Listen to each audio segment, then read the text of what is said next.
Pemerintah Provinsi DKI Jakarta giat mengerjakan pembangunan demi Jakarta bersih dan lebih baik. Salah satunya dengan merevitalisasi Blok A dan Blok B Pasar Minggu Jakarta Selatan. Berikut laporan reporter Prilia Carvalho dan juru kamera Rio Cornelianto. Pemerintah Provinsi DKI Jakarta melalui Suku Dinas Koperasi Usaha Kecil Menengah dan Perdagangan melakukan revitalisasi Blok A dan Blok B di Pasar Minggu Jakarta Selatan. Revitalisasi ini dilakukan karena bangunan tersebut dianggap sudah tidak layak digunakan. Lokasi binaan Blok A memiliki luas lebih dari 1.600 meter persegi. Blok ini dikhususkan bagi pedagang buah-buahan.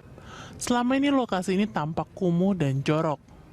Karena itu pemerintah Provinsi DKI Jakarta melakukan upaya peremajaan agar warga dapat lebih nyaman berbelanja buah di Pasar Minggu. Sementara itu, lokasi binaan Blok B memiliki luas lebih dari 1.000 meter persegi dengan pedagang yang khusus menjual sayur-sayuran. Kondisi yang kotor dan sudah tidak layak untuk digunakan juga menjadi persoalan sendiri di salah satu pasar terbesar di Jakarta Selatan ini. Revitalisasi sejumlah kawasan serta bangunan yang tidak layak ini merupakan upaya Pemprov DKI Jakarta untuk merubah wajah pasar dari kesan kumuh dan kotor. Revitalisasi Blok A dan Blok B hingga kini belum dilaksanakan dikarenakan masih dalam proses pelelangan. Nantinya Blok A dan Blok B dapat menampung lebih dari 150 pedagang.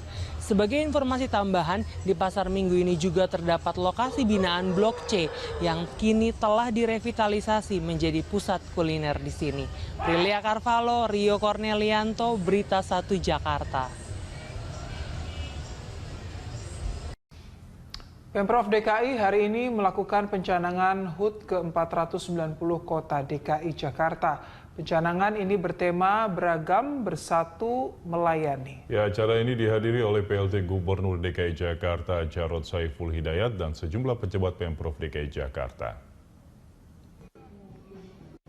Acara digelar di Penjaringan Jakarta Utara. Sejak pagi, warga sudah memenuhi Taman Waduk Pluit untuk hadir dan meramaikan kegiatan ini.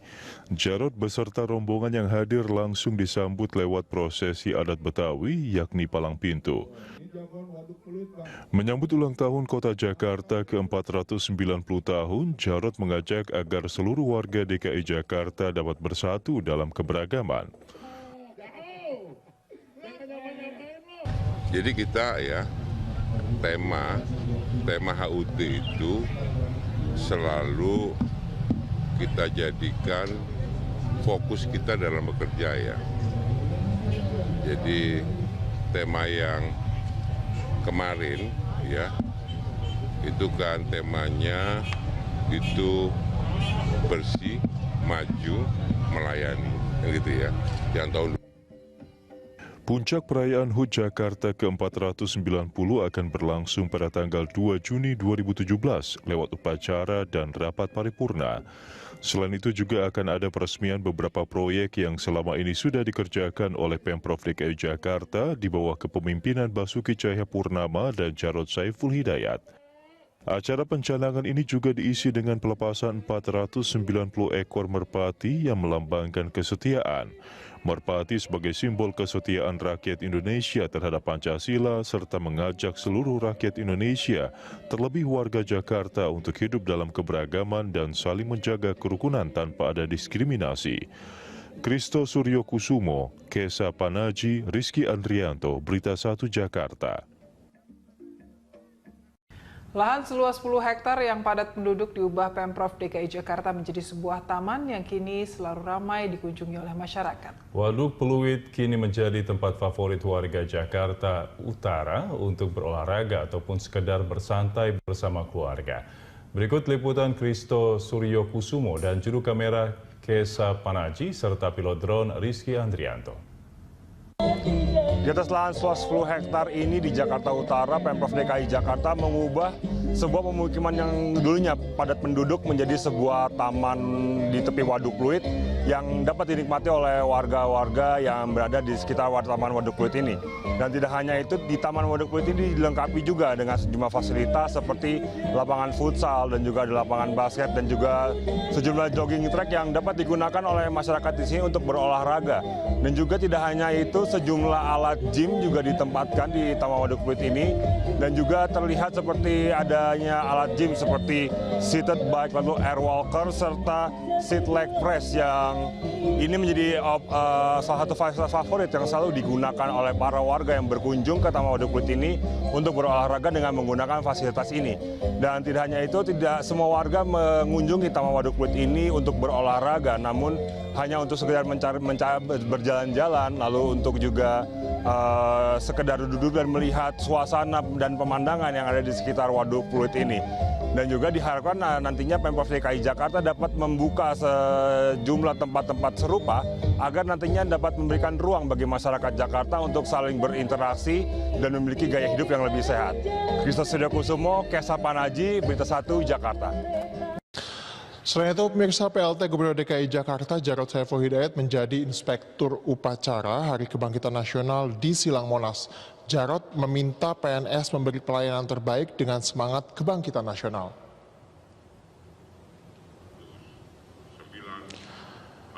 Jarod juga meminta PNS DKI Jakarta agar menjaga amanah dan tidak melakukan korupsi atau tindakan lain yang menyakiti hati masyarakat.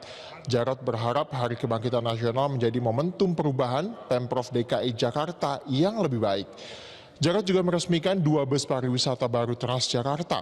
Total kini ada 25 bus pariwisata Transjakarta yang melayani 4 rute.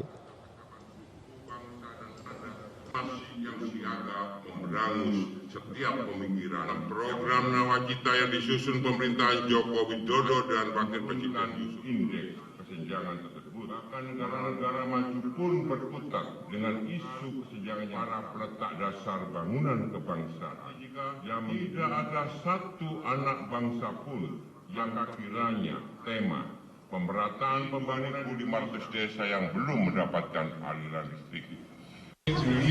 Saya minta tolong ya, kebangkitan nasional juga diikuti dengan kebangkitan tekad dan mental dia untuk tidak korupsi, tidak bermalas-malas, tidak melakukan tindakan-tindakan yang menyakiti hati rakyat, yang benar-benar mempunyai jiwa untuk melayani.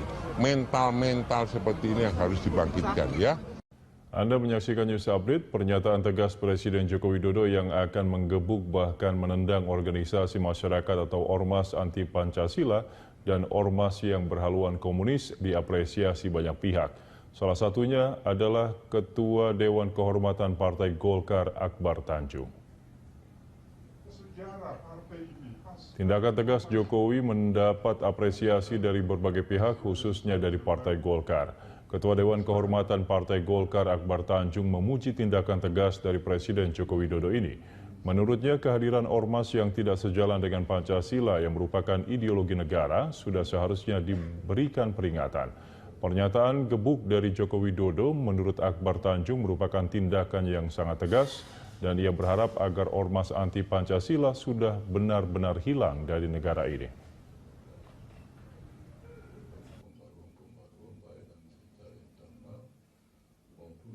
Ya, kalau dalam konteks Pancasila saya kira kita semua sepakat, setuju. Cuma memang baru pertama ini saya dengar juga Pak Jokowi itu menyebut gebuk itu ya. Tapi berarti kan beliau juga menganggap sangat serius toh. Karena beliau menganggap juga sangat serius, maka tentu saja kita juga harus memberikan apresiasi yang tinggi kepada beliau. Komitmen beliau untuk mengambil tindakan yang tidak ragu-ragu. Ambillah, katakan, kalau istilah beliau gebuk, itu berikan tindakan yang tidak ragu-ragu dan tegas terhadap mereka-mereka yang membawa pikiran-pikiran yang tidak sejalan dengan konstitusi, tidak sejalan dengan Pancasila, dan juga mereka-mereka yang dalam kiprahnya di masyarakat memperlihatkan bahwa mereka tidak komitmen terhadap Pancasila dan konstitusi. Maka saya pikir beralasan terhadap sikap beliau yang dinyatakan secara tegas tersebut.